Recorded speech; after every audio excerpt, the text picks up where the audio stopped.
जैसे कि आप सभी जानते हैं, चरक को दो भागों में बांटा गया है, चरक पूर्वार्ध और चरक उत्तरार्ध। चरक पूर्वार्ध जो है वो जो कि सेकेंड ईयर का सब्जेक्ट है, बीएमएस सेकेंड ईयर का, तो उसमें 5 स्थान बताए गए हैं। सबसे पहला स्वत स्थान जिसमें कि 30 अध्याय है। दूसरा निदान स्थान जिसमें 8 अध्याय बताए गए हैं। विमान स्थान जिसमें कि 8 अध्याय बताए गए हैं। शादी स्थान जिसमें 8 अध्याय बताए गए हैं। विद्या स्थान जिसमें 12 अध्याय बताए गए हैं। तो टोटल हमें 66 अध्याय पढ़ने हैं चरक पूर्वार्ध में। चरक उत्तरार्ध की बात करें तो उसमें हमें 3 स्थान बताए गए हैं, चिकित्सा स्थान, सिद्धि स्थान और कल्प स्थान। चिकित्सा स्थान पे हम आगे चलते हैं। अब सबसे पहले हम स्टार्ट करेंगे सूत्र स्थान। तो सूत्र स्थान को हम और किन नामों से जानते हैं, यानी कि सूत्र स्थान के और क्या क्या पर्याय हैं। सबसे पहला आता है शारीर स्थान को हम किस नाम से जानते हैं, आश्रय स्थान। मतलब शारीर स्थान के जो पर्याय हैं वो एक और क्या है, आश्रय स्थान। इंद्रिय स्थान के पर्याय क्या है, अरिष्ट स्थान भी बोलते हैं। सूत्र स्थान के पर्याय क्या है, श्लोक स्थान और संग्रह स्थान। ये लोग आप सभी ये लोग ध्यान रखिएगा।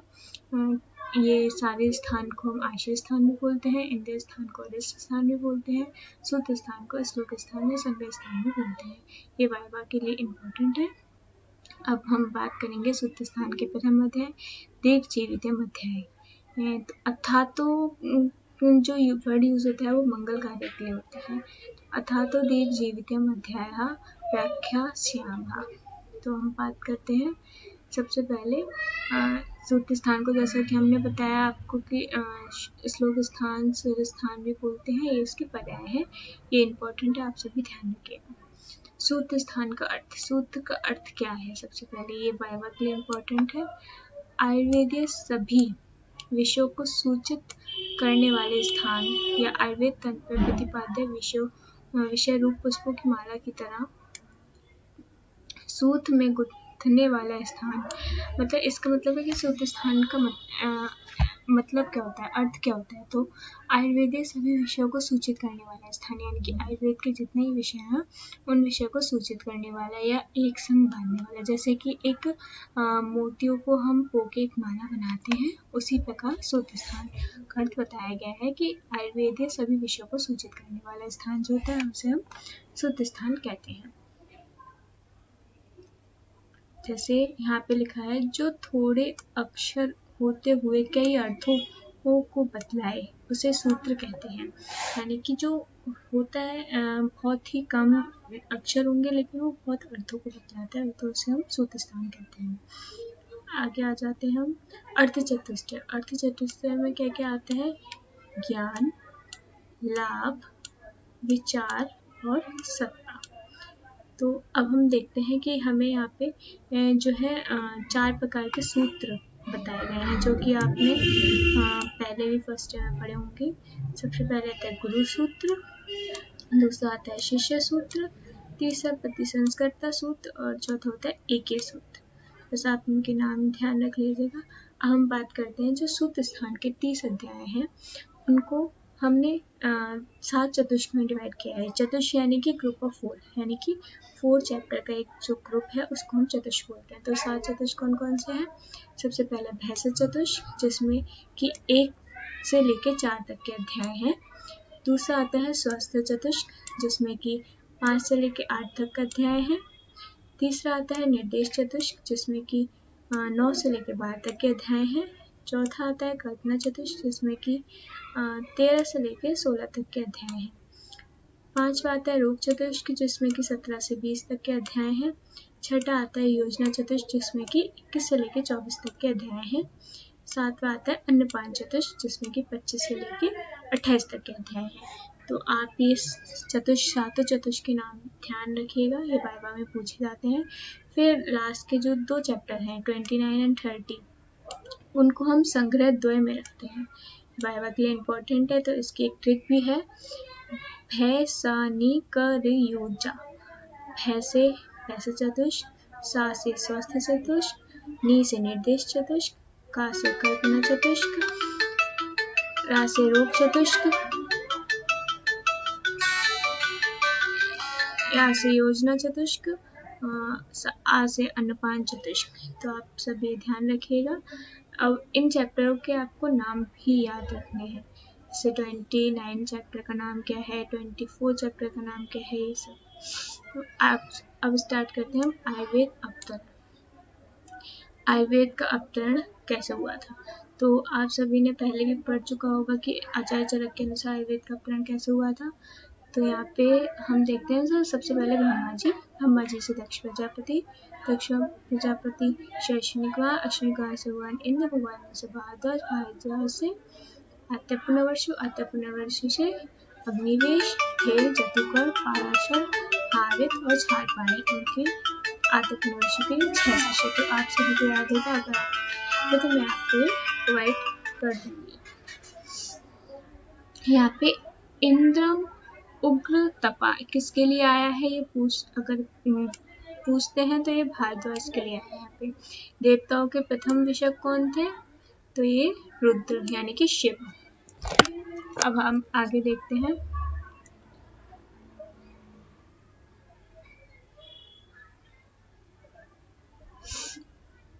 अब यहाँ पे हुआ था, यहाँ पे जो चरक है उसमें संभाषाएं हुई थी।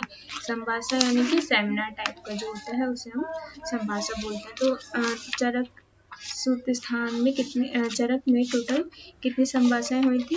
7 संभाषाएं हुई थी। अब उनको भी याद रखना है कि कौन सी संभाषा कहाँ कहाँ हुई थी। तो मैं आपको भी ये बताती हूँ कि कौन सी संभाषा कहाँ कहाँ हुई थी। तो सबसे पहले संभाषा परिषद जो है, सूत्र स्थान में 4 संभाषा हुई थी। सूत्र स्थान में हमारी 4 संभाषाएं हुई थी, जो कि हमारे चैप्टर 1 में, 12th में, 25th और 26 में हुई थी। शारीर स्थान में 2 ही थी, चैप्टर 3 और चैप्टर 6 में। स्थिति स्थान में 1 संभाषा हुई थी चैप्टर 11 में। तो वही बताया गया है यहाँ पे कि जो प्रथम संभाषा परिषद हुई थी वो सूत्र स्थान के प्रथम अध्याय में हुई थी, जहाँ जिसे बोलते हैं देव जीवित मत है। तो ये कैसे हुआ था? अब इसमें आपको ये ध्यान रखना है कि कहाँ पर हुई थी। तो पार्श्वे हिम बथा सुबह, यानी कि पार्श्वे, इसको हम एक बार हिंदी देख लेते हैं। आयु पर्यंत तपस्या, उपवास, अध्ययन, ब्रह्मचर्या व्रत करने वाले देहधारी महर्षि, समुदाय के लिए विघ्न स्वरूप अथवा तपस्या आदि न करने वाले परमाजन मनुष्य में विघ्नकृत रोग जब उत्पन्न हो गए, तब प्राणीधार्योपदया भाव को आगे कर पुण्य कार्य करने वाले महर्षिगण हिमालय पर्वत के एक सुंदर भाग एकत्रित हुए। यानी कि ये बोल रहे हैं कि जो पहले के प्राणी थे उनमें जब रोग उत्पन्न हो गए तो उनकी दया भाव के लिए उन्होंने सब आचार्य जो एक साथ इकट्ठे हुए। कहाँ इकट्ठे हुए थे?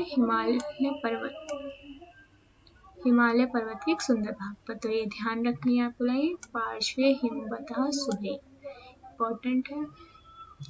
फिर अब इसमें पूछा है कि कौन कौन से ऋषि, मतलब कौन कौन से नहीं, कितने ऋषि हुए थे। तो आपको ध्यान रखना है कि 53 ऋषि हुए थे।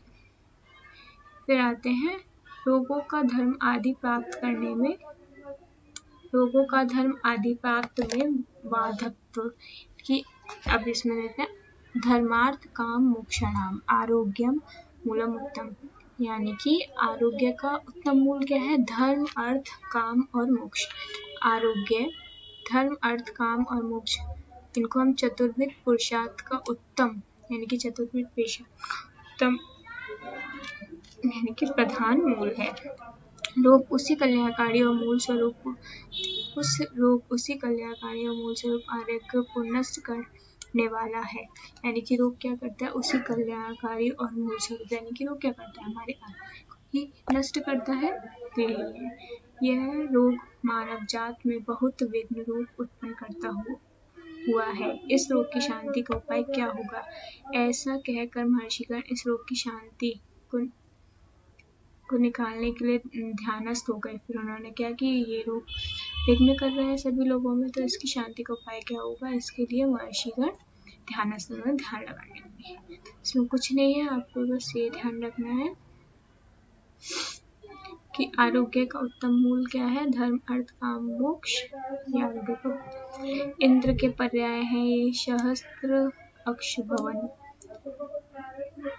आपको ये ध्यान रखने हैं। अब आता है सबसे इम्पोर्टेंट इसमें त्रिसूत्र आयुर्वेद का स्वरूप, यानी कि पूछते हैं त्रिसूत्र आयुर्वेद कैसे बोलते हैं, तो इसे देखना है।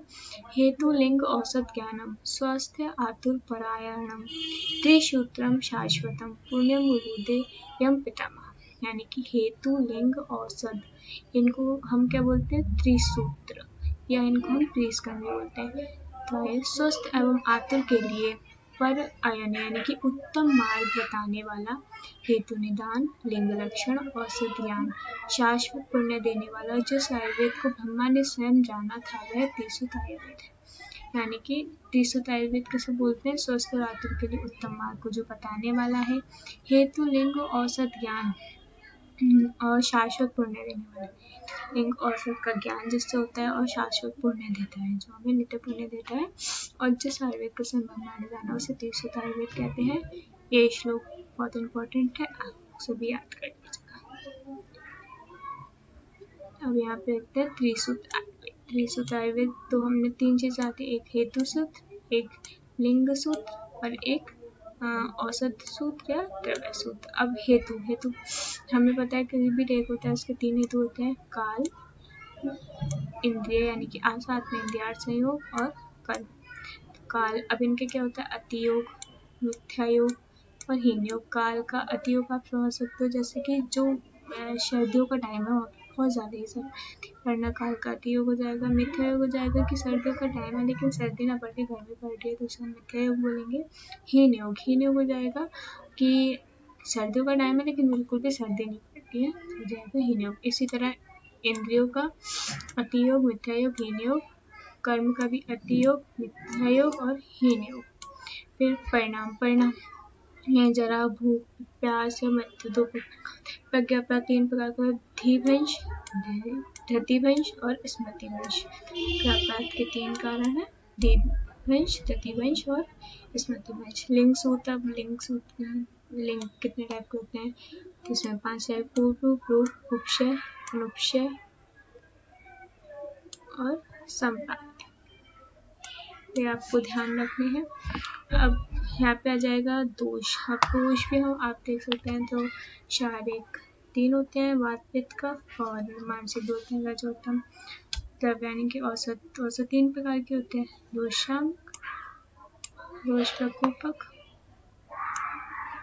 और स्वास्थ्य के लिए हितकर। अब ये बोलते हैं, हाँ अब ये आता है त्रिस्कंदम आयुर्वेद। ये आप पॉइंट याद रखना है इस श्लोक का। त्रिस्कंद भी कैसे बोलते हैं? त्रिसूत्र, जो है हेतु लिंग और औषध। अब आते हैं नीचे षट पदार्थ। अब यहाँ पे षट पदार्थ का वर्ण क्या है? तो षट पदार्थ अब देखेंगे, आचार्य चरक ने 6 बताए हैं, वैशेषिक दर्शन ने भी 6 बताए हैं।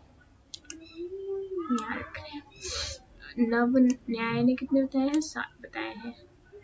अब क्वेश्चन पूछा जाता है पीजे में भी, चरक सूत्र स्थान प्रथम अध्याय पर किसका प्रभाव पड़ा? तो आप ध्यान रखना, चरक सूत्र स्थान प्रथम वैशेषिक दर्शन का प्रभाव पड़ा है। अब यहाँ पे जो षट पदार्थ है वो कौन कौन से हैं? सामान्य, विशेष, गुण, द्रव्य, कर्म एंड समवाय। आपको ये सीक्वेंस वाइज याद रखने हैं। सामान्य, विशेष, गुण, द्रव्य, कर्म, समवाय के पीछे होंगे तो ये गलत हो जाएंगे, तो इसके लिए ट्रिक है, सा भी गुड़िया के सेम, सा से सामान्य, वी से विशेष, गु से गुड़िया, गु से गुड़, गुड़, डी से आप ध्यान रखिए द्रव्य, और के से कर्म, फिर सेम यानी कि समवाय। बस इतना ही ध्यान रखना है। मुख्य पदार्थ इनमें कौन कौन से हैं? द्रव्य, गुण, कर्म, और उप पदार्थ यानी कि जो सहायक है वो सामान्य, विशेष और समवाय। ठीक है। अब यहाँ पे जो मैंने आपको बताया था आयुर्वेद के अवतरण में आतपनवर्षु के 6 शिष्य थे, तो उनके नाम यहाँ पे हैं अग्निवेश, भेल, जतुकर, पाराशर, हारित एंड छाड़पाणी। वे नाम ध्यान रखते हैं, वाइवा के पॉइंट ऑफ व्यू से पूछ लेते हैं। अब इनमें से भी अग्निवेश श्रेष्ठ थे। अब यहाँ पे कुछ अन्य आचार्यों ने माना है। भारद्वाज ऋषि ने शिष्य पुनर्विश्वास, भारद्वाज ऋषि के शिष्य कौन थे? पुनर्विश्वास थे, जैसे कि मैंने आपको बताया था। भागवत ने आत्रेय को इंद्र का शिष्य माना है। आत्रेय शब्द से हम यहाँ किसके नाम? कृष्णात्रेय, भिक्षुआत्रेय, पुनर्विश्वास, इन तीन आत्रेयों का वर्ण है। तो ये भी पूछ सकता है वाइवा में कि आत्रेय जो है वो कौन से तीन आत्रेय लिए गए हैं? सिर्फ आत्रेय एक ही थे या और भी कोई थे? तो आप फिर कृष्णात्रेय, भिक्षुआत्रेय और पुनर्विश्वास, इन तीन आत्रेयों का वर्ण संहिता ग्रंथ में किया गया है। अब यहाँ पे आता है अग्निवेश तंत्रों का निर्माण। तो इन अग्निवेश तंत्रों का, इन 6 शिष्यों में सबसे अधिक बुद्धिमान अग्निवेश थे, क्योंकि सर्वप्रथम इन्होंने ही जो ग्रंथ का निर्माण किया था। बस इतना ध्यान रखिएगा। अब ज्ञान के देवता जो है बताए गए हैं।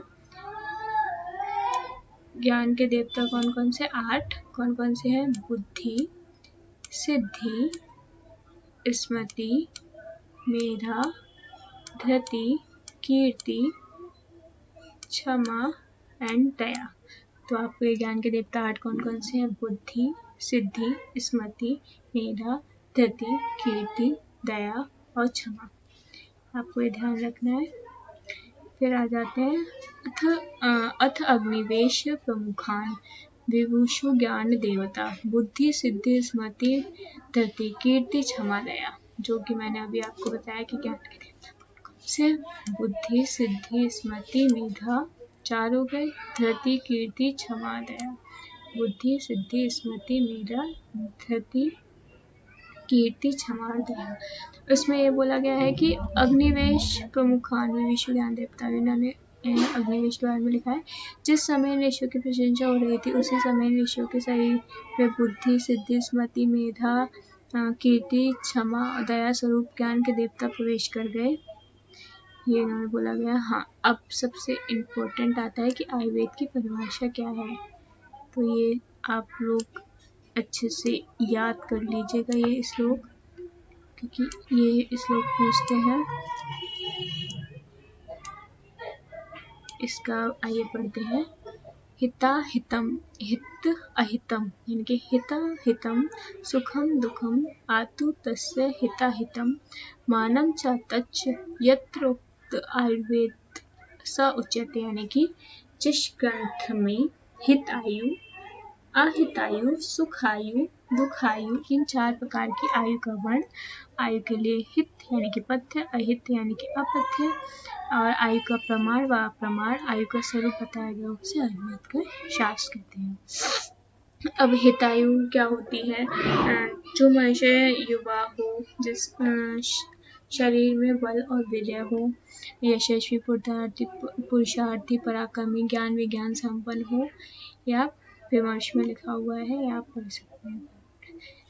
एक अब यहाँ से इम्पोर्टेंट श्लोक शुरू होते हैं। आयु के लक्षण क्या है? ये वाइवा पॉइंट ऑफ व्यू से बहुत इम्पोर्टेंट है। शरीर इंद्रिय सत्व आत्म संयोग धारी जीवितम नित्य च अनुबंध च पर्याय आयुच्यते। कि शरीर, इंद्रियां, मन, आत्मा के संयोग को आयु कहते हैं। धारी, जीवित, नित्य और अनुबंध, यानी ये इनके पर्याय हैं। धारी क्यों बोलते हैं? शरीर को धारण करने वाला से धारी बोलते हैं। नित्य यानी कि नित्य बोलते हैं, नित्य प्रतिदिन आयु क्षीण होती रहती है, इसलिए उसे नित्य बोलते हैं। जीवित, जीवित यानी कि प्राणों को धारण करने वाला होने से जीवित बोलते हैं। अनुबंध यानी कि शरीर का आयु का संबंध अपन शरीर से या प्राण से करें, यानी कि आयु जो है शरीर से संबंधित है। यानी कि जैसे कि अगर हमारे आयु क्या हो गया, शरीर ही नहीं रहेगा तो आयु जितना, मतलब जैसे हमारी जब आत्मा शरीर से निकल जाती है तो हम उसे काउंट नहीं करते ना, फिर उसके बाद तो बस वही है कि जब आयु और शरीर का संबंध, आत्मा और शरीर का संबंध जब तो कहते हैं आयु कहते हैं।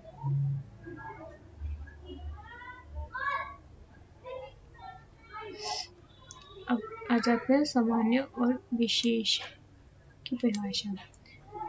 सामान्य तो ये भी याद कर लीजिएगा वैसे फर्स्ट ईयर ने याद करा होगा, सर्वदा सर्वभावना सामान्यम वृद्धि कारणम हाशेतु विशेषज प्रवृत्तिरुभयस्यतु।